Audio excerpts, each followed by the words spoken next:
Greetings, YouTube. Welcome back to the channel. I get accused sometimes of talking too much about top tier alliances.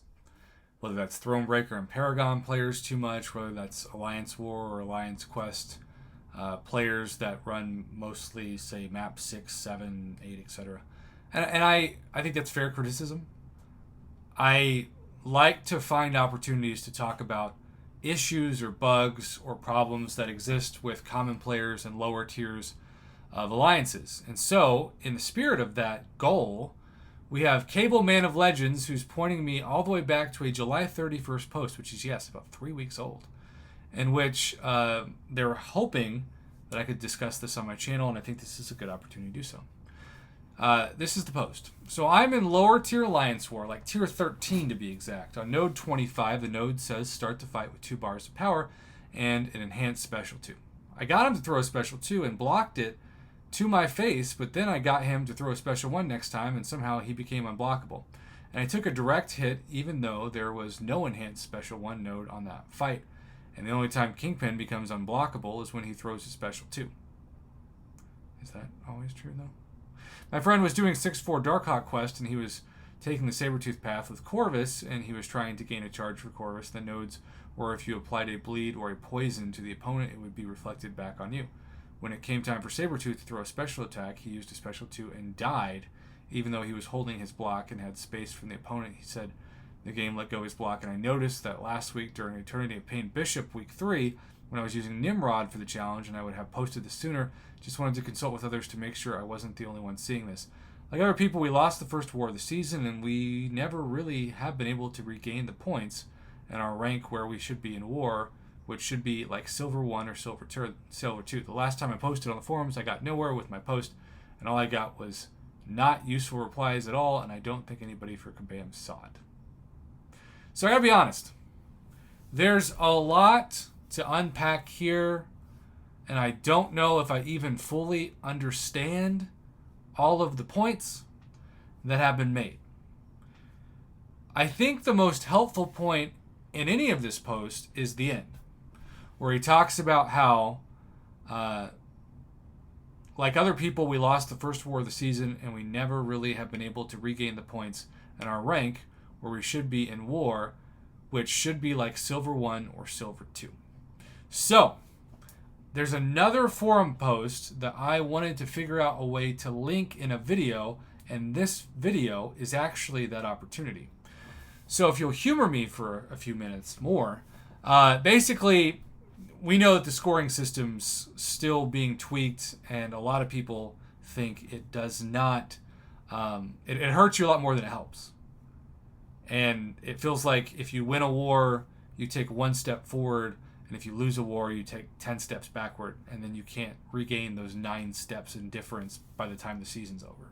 Something like that. May not be the best analogy, but that's kind of how it's been eloquated to me. So we're going to blacken the screen real quick while I go through my many messages.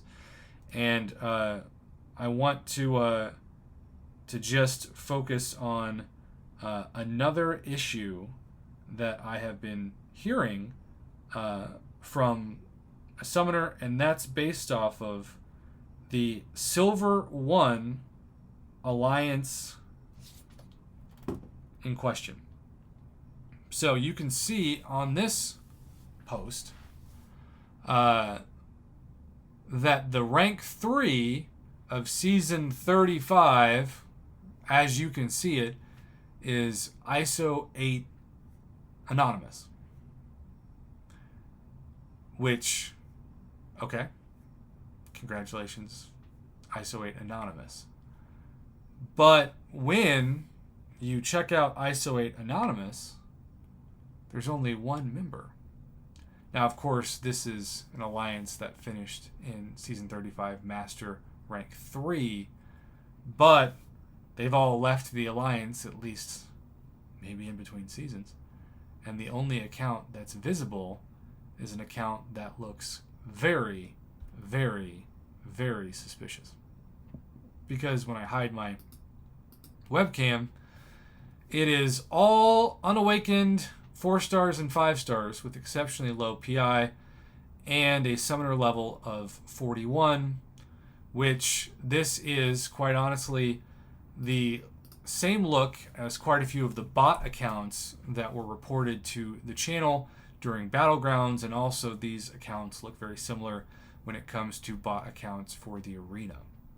I'm not saying that every one of these accounts is an account that is a hack, but there are just obvious things to look for when you check out profiles like this.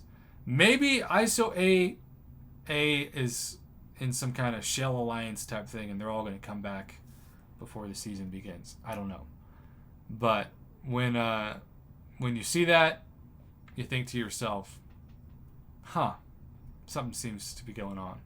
I don't know how that has anything to do with the Silver One Alliance, but that's who noticed it and hit me up. You know, the bottom line with War is that it's in a really interesting place. When I go to the final part of this video and pull up the in-game message that we all received this week.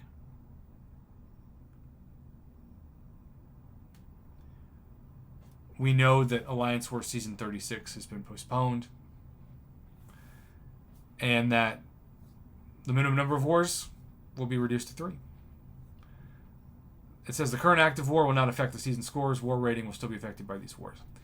But this doesn't solve the rating issue. So the bottom line to end this video is not me declaring some vague statement about the future of Alliance War. I don't do Alliance War. I honestly don't have the credibility to make such a statement even if I wanted to. But I want to know, what should the future of Alliance War be? How is scoring better? Do you have suggestions to make this better? That's what the comments of this video are for, by the way. I appreciate those of you that put the time in, because unlike the forums, Kabam can't delete the comments or can't close the thread. But I do think Alliance War is in a kind of risky place to some people, and they're also burnt out. My alliance gets a ton of requests to join now, really more than ever, because we have one battle group of War, and we do mostly just Alliance Quest, and we chill because rewards are not everything, which is the mantra of my alliance. But I also get and totally respect the people who say that Alliance War is literally the only reason why you still play the game. I have so much respect for that part of the community, because you all are the best players, you're the most competitive players, you are skilled and have a commitment to this game that frankly I will never be able to fully understand or appreciate, but I respect it. I speak for people who hate Alliance War, get sweaty palms just thinking about it, and who enjoy auto fighting through content as much as anything else because you want to relax and have fun more than feel like you're, back in varsity football level of competition. Either way, thank you for your suggestions on this video, and thanks to everybody who contacted me behind the scenes.